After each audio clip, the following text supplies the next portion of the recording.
Ladies and gentlemen, I'd like to thank Sandwich Community Television for giving me the opportunity to speak directly to you. My name is Anita Johnston, I live in East Sandwich, and I am running for school committee.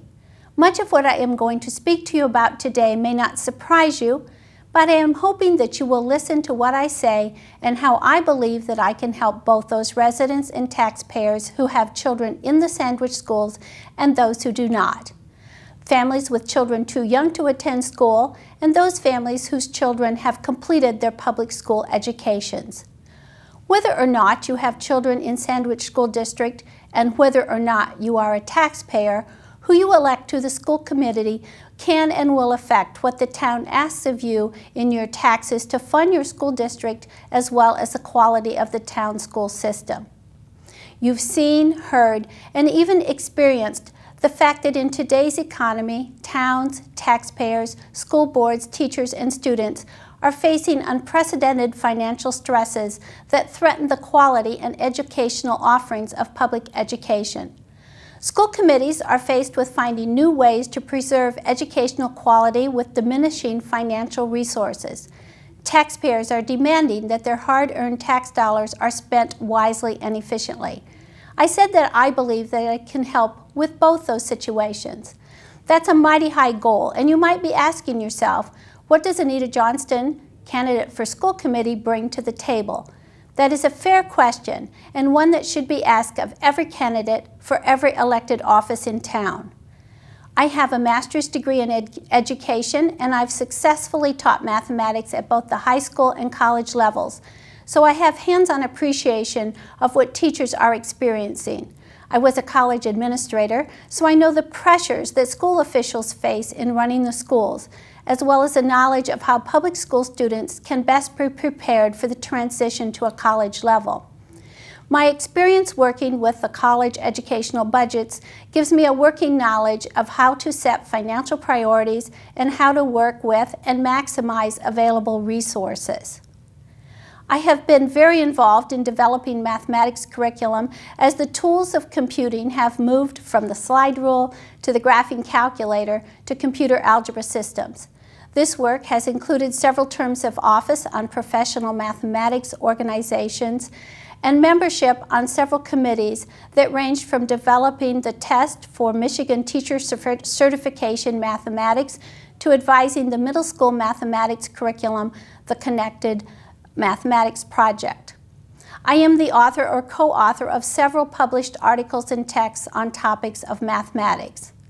I understand the need for clear and progressive curricula and have been involved in projects to improve teacher effectiveness. I have 2 successful sons and 2 grandchildren in the Oak Ridge School, so I can appreciate parental concerns and their wanting the very best education for their children and grandchildren. And although it's been a few years, I remember what it was like being a public school student. It is very clear that school committees, administrators, and teachers face great fiscal uncertainty. Will there be enough money to keep our class sizes low?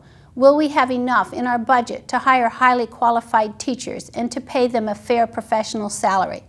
Will we be able to offer our students those special courses that round out their education? Will we live up to our responsibility to provide the best public education possible? Simple questions, but with very tough, complex, and sometimes elusive answers. I've been asked to give my opinion of how our administrators and teachers have been doing. Last year, the Sandwich school system was cited as one of the top systems in the country.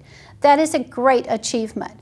But in reality, how the schools have done in the past or are doing now is not nearly as important as the question, how will they be going forward? I want to help Sandwich schools continue a trend of excellence despite the fact that it has to be done with fewer financial resources and with even harder work. I've also been asked to state what changes I'd like to see in the Sandwich schools and how they are run. To be perfectly honest, a reasoned answer to that question requires an in-depth knowledge of how the pieces are already fitting together. No newcomer to the committee has or knows all those pieces. I will tell you this, I am not running as a change agent. I don't have any cute, button-pushing, quick-fix phrases designed to get me elected. The taxpayers of Sandwich deserve honesty and integrity in their candidates. I'm running as someone who has the background and skills to make adjustments and necessary changes that the school committee as a whole and administrators think proper, efficient, and financially sound, but which must always preserve a quality educational experience for our students. I will ask many, many questions of the administrators and of my fellow committee members to first make sure that I understand the issues and to get full answers to ensure that my answers and opinions are constructive. Some of my decisions may be applauded by some and be a disappointment to others, but at all times they will have been honestly and carefully made. I've also been asked my opinion of the status of contract negotiation with the teachers. Again, pat answers sometimes do more harm than good, so you will not hear a pat answer now. As you know, contract negotiations take place in closed session, out of the eyes and ears of the public. No public disclosures are permitted.